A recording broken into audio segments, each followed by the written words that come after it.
welcome to another episode of Man to Man, Woman to Woman this time. I have Woman to Woman? Man to Woman, Man to Woman. I've done that like 5 times. We're going to keep it. It's raw.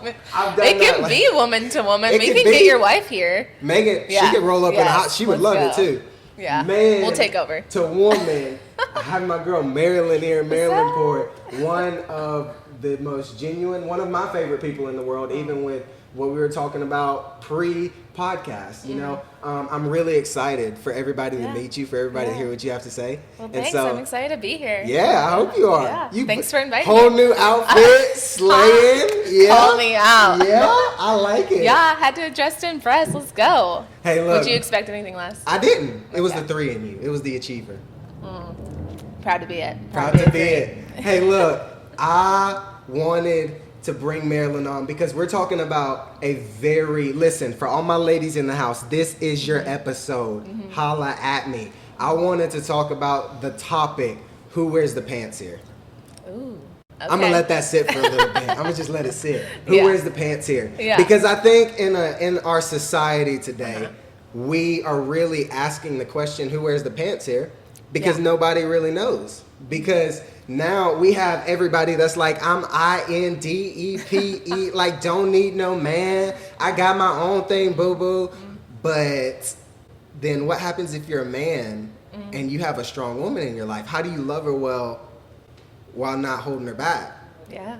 But being secure in yourself with having a strong woman. Absolutely. But then from a woman's perspective, I don't know nothing other than what my wife's told me, because my wife's one of the strongest women I know. That 8, shout out to that 8 in her. Yeah. Right?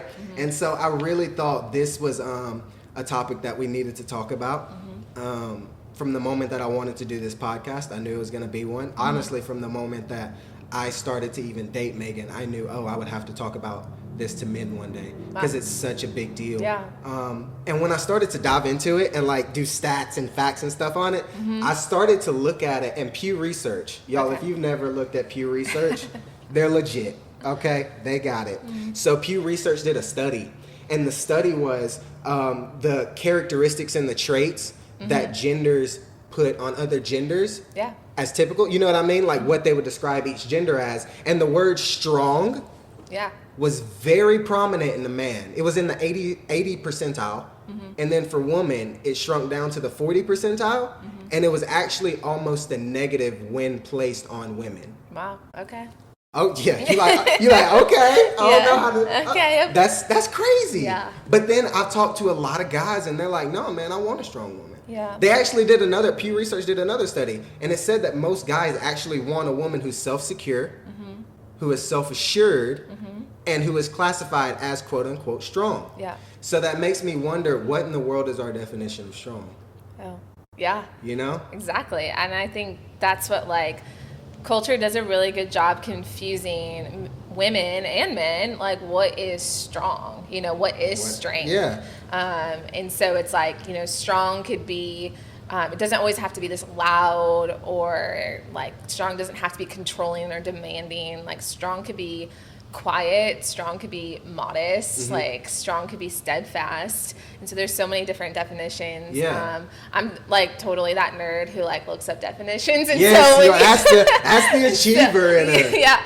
And so I totally looked it up before coming on here. And okay, what is it? Well, okay, so very interesting. So, like, I was looking at this definition, and it's like strong means to withstand great force or pressure. And, like, yeah, like, for sure. Like, you can, strength is withstanding great force and pressure. And then I was reading it, and it kind of, like, hit me. And I was like, whoa, strength means you can withstand great force and pressure. And, like, that's culture. That's society. Like, culture is like that great you going somewhere already, and pressure. And so think about all those pressures that society puts on us, all that, like, that force, that culture, like, in your community, like the force from your families and your friends. And so it's like to be able to withstand when, the world is saying one thing and for you to do another. Like, I think that's what strength is. That's a beautiful picture of strength. Like when culture says this, like to be countercultural. When culture says, like, oh, wear this, do this, and us as women, like, modesty is not, like, seen as this sought after thing anymore. Mm-hmm. Like it's like looked down upon, but like to me, like I think modesty is strength. Like I think that's being strong when culture says like, you know, post this on Instagram, wear this, like mm-hmm. do this, like being countercultural and saying like, no, this is for my husband. Like this is for his eyes and no one else's eyes. And so that's just a good point. Yeah. So like for me, that's what I think of as strength is like, again, and when culture is telling us to compromise and the world is telling us to compromise, like don't. But where did you get that definition from? Because, for example, my mom mm-hmm. is the most, all right, number one, mm-hmm. strongest woman I know. I know her. But she's awesome. She is. She is. Yeah. She's loud and proud. But when it comes to her strength, she is a quiet strength. Mm-hmm. But then my wife, she loud and proud, baby. We love you, Megan. Love you, sweetheart. She is loud and proud. She mm-hmm. will walk up in a room and you mm-hmm. know she's in a room. Mm-hmm. But you know that it's the strength that comes with it. Yeah. So me, I grew up around strong women, so mm-hmm. I know what the definition is. I wasn't thrown off when I met my wife. Uh-huh. Where did you get your definition? Because where you got your definition, that's what put you where you are today. You know? Yeah. Well, I mean, for me, like, so I grew up between two brothers. That's it. Yeah. That's it. So I immediately, you know, survival of the fittest here, being the middle child. Shout out to all my middle children. And the only female that, like, I grew up playing sports. We're a big sports family. And so it's like, you know, if I wanted to eat food at the dinner table, I had to race to get there. Mm-hmm. And so I think, like, growing up in that environment, like with two brothers, being super competitive and achieving, like that was just part of my family. My mom, like she, like from a young age, I think like because she got married young and had 3 kids and didn't go off to college and pursue her career dreams, like she always kind of instilled that in me from a young girl of like, you know, follow your dreams, chase your dreams. Like you don't need no guy, mm-hmm. you know, to stop you. And that was always kind of enforced in me, like ever since I was a young girl. So that was just who you always were. Yeah, it was always be the best, do the best, and whatever you do, give it 110%. But I think that came from my dad, though. That makes sense. Your dad is literally the #1 most winningest coach in Michigan. Yes. It's a big deal. So my dad is a coach, love him, and he always taught us, like, if you're going to do something, do it, like, with all your strength, with all your might, like, give it 110%. So, like, growing up in that family dynamic, like, there was no other choice.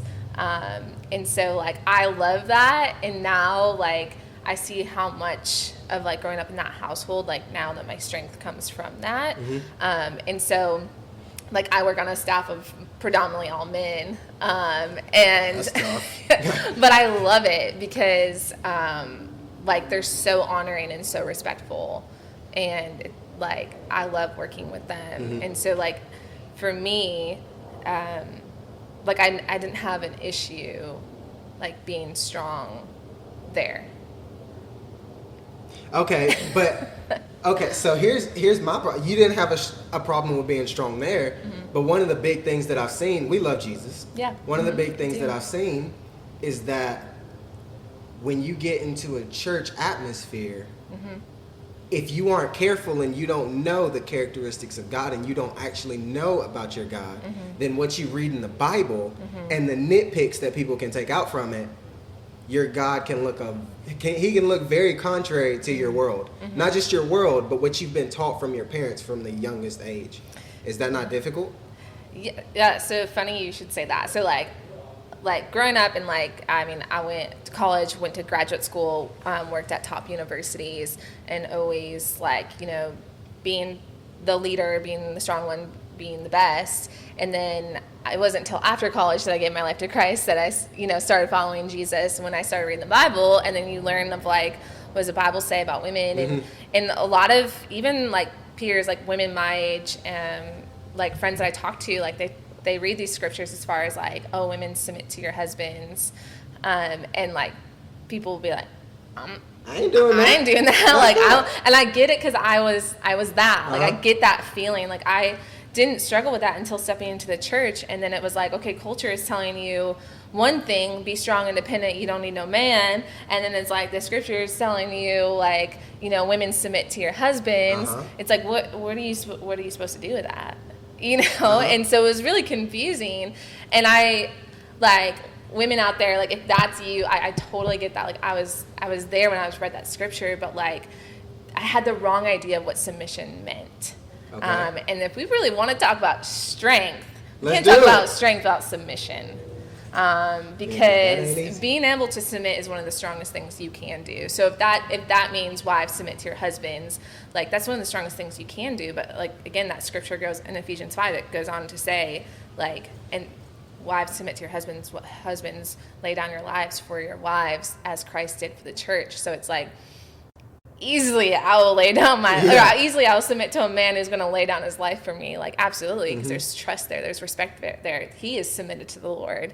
So, like, if he's submitted to the Lord, then, like, I have no problem submitting to him, you know? Easy. Yeah. But it's like, so there's that aspect, but there's also submission to authority in your life. Yep. You know, and so I have come a long way in my journey with, like, leadership and also just being a woman who loves the Lord, like, because of mentors in my life that I am submitted to.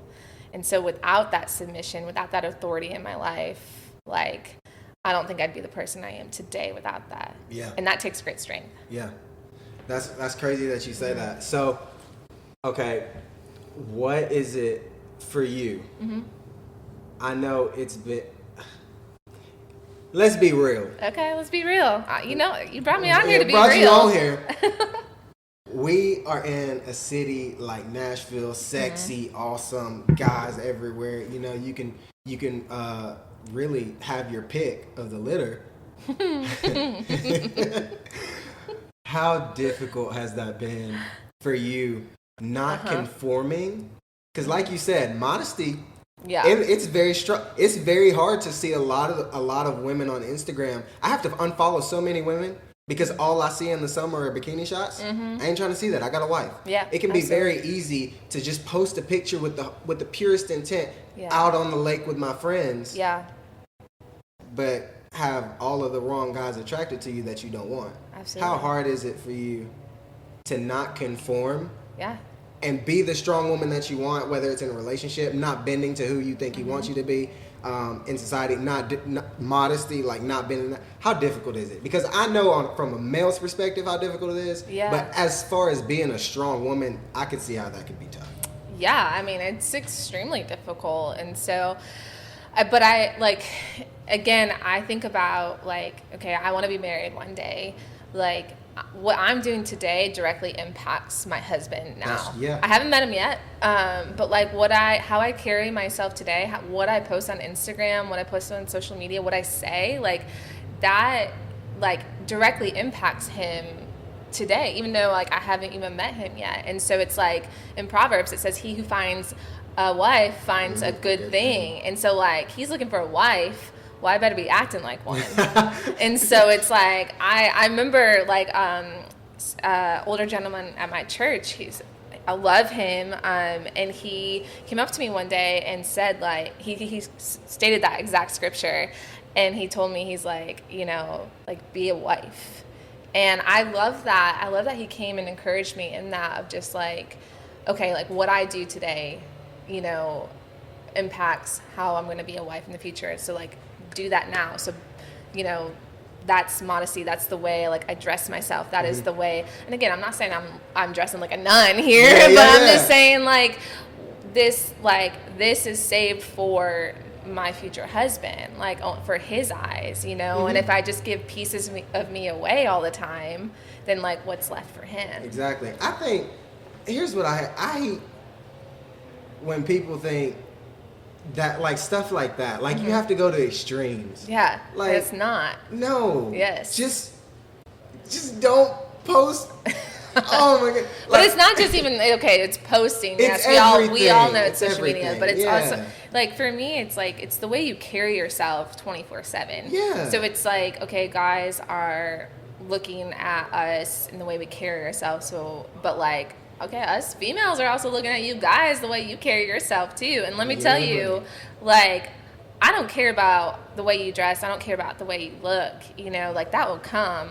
But like, I'm looking at your heart, like your character, like your integrity. And so it's like, to me, that is what, like that's what I'm looking for. I'm looking for a man who serves the Lord with all his heart, a man who loves the local church, like a man who has great character, great heart, great, you know, and like with that, I think is strength. Yeah. You know, a man who doesn't conform to what all of his other friends are doing, but he stands out. And so it's like, that's what I'm looking for. But yeah, it's been a little difficult. But again, at the same time, like, you know, for women out there that may feel in my same shoes, like, it doesn't discourage me. I'm not discouraged because it's like, I know that God has someone for me. So even on those hard days or lonely days, like, I'm not discouraged thinking, because that's like a scarcity mindset. Thinking that like, oh, there's no men left out there. Like, that's a scarcity mindset. Like, there's plenty of men out there, and they're incredible men of God. But again, am I doing my part today to attract a man like that? And so, like, how am I carrying myself? How am I presenting myself? So talk about that, though. Talk about that scarcity mindset, because it's easy for a 15-year-old to do what you're saying. But when you're 35 and your husband still hasn't come yet, I don't know if it's really a scarcity mindset anymore. Yeah. So, like, explain, what does that process look like? Because at some point, you were probably that person and something flipped for you. For sure. And I definitely have my seasons. But again, that scarcity mindset to me, like saying that there is none, like that's saying that, like, God, like, you can't do it. You know, and he knows the desires of our heart. Dang. And like, and so, like, I speak out what I want. You know, I sow seeds of what I want. So, like, all of my close girlfriends are married. Most of them have kids, if not second, if not thirds. And so, like, I sow into their marriage. I sow into their parenting because I want that from my life. And so I sow those seeds knowing that God is going to bring that for me. And so it's like those hard days, like, that's where I'm like, okay, like, how can I go encourage? How can I pour and invest into my friends' marriages and my friends' parenting? Because what you invest into, like, you're going to reap that return. So, like, for me, like, that's what encourages me through those days. And so it's like, I don't think, like, as dating as a scarcity mindset, I don't think of it like, oh, I'm never going to find that man. Like, I think of it as like, I'm going to keep doing me. I'm going to live my best life. I'm going to do the things that I want to do, like, in this season, and he will come. Like, God knows the desires of my heart. Like, he is not a God who fails. Like, he's a God of immeasurably more, and he's going to do more than I could ask, think, or imagine. And so, like, for me, that's what encourages me. Welcome to the 30-second halftime show, where you really have about 15 seconds to answer a trivia question specifically geared to you. Her father is the most winningest coach in Michigan. This girl is a beast at volleyball. Haven't seen you play basketball, but I want to one day. I can cross over my brothers. Okay, that's scary because her brother's pretty good. Okay, yeah. So the question is, the longest volleyball match ever played. Oh. This was ridiculous when I looked it up. Was it 15 hours? Was it 25 hours? Or was it 35 hours? 35 is a lot. 35 is a lot. I'm going to go with 15. 15? That's wrong. 25. They played from Friday to Saturday morning. Okay, well, that was Win by two. It was a difficult game. I've never played 25 hours of volleyball. I don't think I would. That concludes our 30-second halftime show. Let's get back to the action. All right, so you just dropped like a huge bomb. Yeah. You did. What, Well, can I ask you a question? Okay. Because this is what, like, when you asked me. I like this. Yeah. When you asked me to do this, like, this is something that got my wheels turning. And so, because it's like, you want to talk about women, you want to talk about strong women, you know, and it's like, for me, like, you're married to a strong woman. And so it's like, you know, and like you went through the whole dating season and engagement season. Now you guys are married, and she's super successful. Love her, one of my good friends. But like, how do you lead her well? Like, how do you hold her close, but not hold her back? Oh shoot. Okay. Yeah. I think when I realized that it was a partnership. I think too many people think that you're on different teams trying to go different ways. But if you're if we're specifically talking about relationships and marriage. Yeah. If you realize that you're on the same team, I love what my old mentor used to say. Travis Key, shout out Travis Key. He used to say, me and my wife, we're on the same team. We may run different routes, but we're going to the same touchdown. And so I think and I'll give you like personal examples. I was told when I was 17 years old by God that I was going to be a pastor. Told him no, didn't want to do it. I was like, I can reach more people for you that wouldn't step foot through the doors of the church. And then I ended up saying yes. And so when I met my wife, who was my girlfriend at the time, and she was already a nurse while I was in college because she's 4 years older than me. And on top of that, she gets hired on to the church. Yeah. I'm like, okay, God, I see you. I can genuinely say that I was never bitter. Wow. That's amazing. That I can genuinely say that and know that I'm not lying. I never felt bitter about it. And I think it's because, we can even go on to recently. Yeah. Recently, we get married. I moved to a city like Nashville, somewhere I wanted to live for a while, right? Yeah. I'm working at FedEx after graduating college. Hate it. Worst job ever. Yeah. Don't go there. I'm sorry. I love you, FedEx. Working at FedEx. Yeah. She's working part-time as a nurse and still for the church. I'm working 2 jobs, and she's still the breadwinner. She's still bringing home, right? Yeah. That can be tough. Yeah. I can still genuinely say wholeheartedly I was never bitter. Why? I think it was because I was secure. I think it was because I knew the potential that I had. Yeah. I think it was also because I knew what God had told me. Yeah. So I didn't have to worry. I championed her the whole way. Yeah. Which is incredible. She literally would question it sometimes. Yeah. She would ask me periodically, so how are you feeling? What are you thinking about it? Always trying to get in my head. And it would be the same answer every time. Yeah. I think the beautiful thing is that when you realize what I just said, when you realize that it's a partnership, and though you may run different routes, you're going to the same touchdown. If you're in a partnership with somebody, you're pushing each other towards the same goal. When you get married, God bless your husband, because he gonna be fire. I receive that. Y'all's purpose is gonna tie in together. Absolutely. Everything that God had told me and told her was separate. I love what Megan said when we were dating. She looked at me dead in my face on our second date, and she said, I don't need you. The really cool thing that I love is that you could do what you needed to do without me and crush it. And I could do what I needed to do without you. And I would be a boss at it. Yeah. But what I see is God bringing us together and blessing it tenfold. I think that's what it's supposed to be. And that's so encouraging, like, for a single female, because it's like, I think, myself, and I know, others out there, like, feel like, okay, when we start getting in a relationship, because I've been in relationships before that, like, I had to shrink to fit into those relationships. And you were a caged bird. Yes, and it's like, they didn't work out, but Amen. Praise God. Not all of them were bad. But like, and so then it's like with dating, it's because I've been called intimidating by men, like, and it's like one of those labels, like, which is ridiculous. She is the sweetest soul I have ever met. Yeah, well, thank you. But like, because of that, like, I didn't think that label like ever stuck to me, and then I realized when I was like going on dates or like walking into business meetings or things like that, like, I would think to myself, like, okay, walk in here and don't be intimidating. And like, that's when it was like, jeez. Oh my goodness, like that label stuck to me. And so that's encouraging, I know, for me and for maybe other females out there, that like, that's like, we don't have to shrink ourselves. We can be ourselves and be who God designed us to be in a relationship. Okay. So if you had to, because the whole premise is who wears the pants here, My main things were, as a man, how do we love them better and stay secure in ourselves?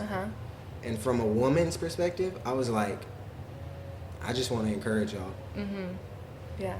What's one piece of encouragement for every strong woman. Like, because there's some women who don't think they're strong, but boo, you just quiet. Yeah. You don't have to say nothing. You walk into a room and people know. And then there's some women who are loud and proud. What would you say to encourage them?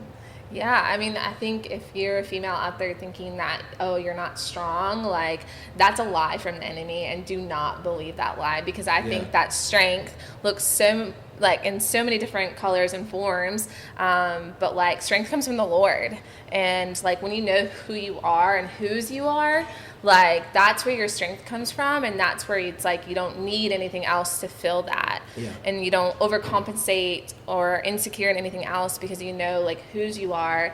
And when you're confident in that, and to know, like, who you are and the strengths that you have and what you're doing, like, then that, I think, is the real root of strength, whether quiet, loud, strong, whatever.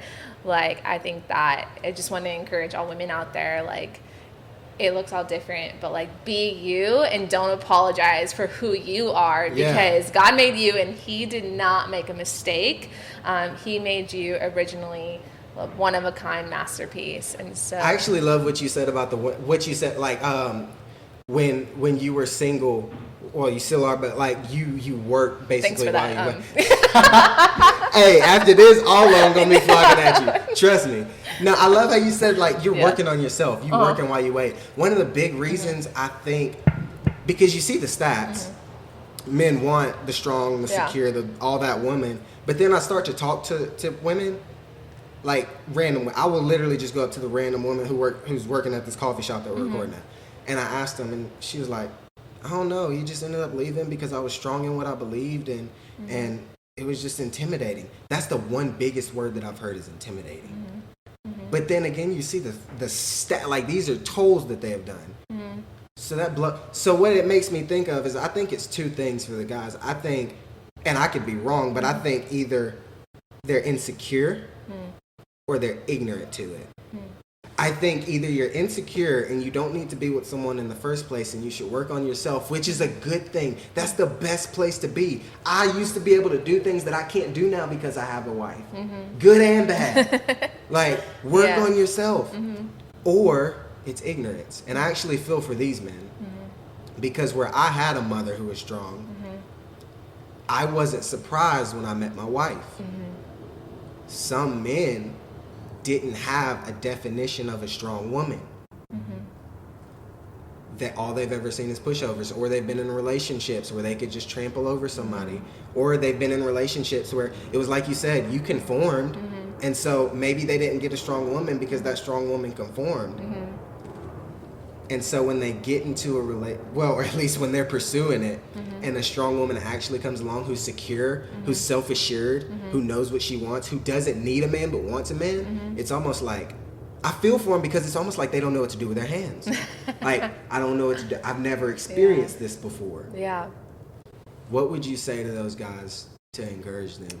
I mean, I think men out there, like, who are leading strong women, like,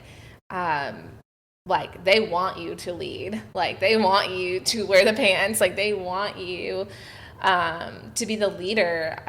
However, like, we want to be heard. We want to feel valued. We want to know that, like, we're seen and valued, and, like, our voice matters. That's the biggest thing my wife always says. Yeah, and so it's just, like, to know that, like, I'm valued, like, and to know, like, my worth, and to know, again, not that, like, my worth doesn't come from him, but for him to understand my strengths and who I am and what I'm great at. So I think for, like, men out there who are leading strong women, or who are thinking about pursuing them, like, one, go for it, you know, like, just go and ask, best like, thing you can ever do it, you know, and know that they want you to lead, and to know that, like, also as, like, our responsibility as women is to build the men up and to speak life over them, and so not to discourage them and not to diminish their strengths, but to speak life and to build them up, and to know that they're strong and they're leading, but we would love to be a part of it, and come alongside. So I think that did that cover it? It did. That's so good. Yeah. I feel like for the women and the men, they walked. If anything, they walked away with handlebars. Yeah, good. I love that. Yeah. I appreciate you for coming on. Listen, there were 3 episodes when I first decided to do this podcast that I knew had to be talked about. This was one of them. And because I know you, for real, genuine expression right now, it blew it out of the water. Oh, well, thank you. I loved being here. Loved talking to you. She's definitely going to be back for a part 2. This needs a part 2. Let's go. I'll come back. Yeah. Hey, if I keep drink out of these cups, I'll keep coming back. Listen, So. We love you. If you walk away with nothing else, you walked away with this. Stay humble with a hint of Kanye. We'll see you on the next episode of Man to Man.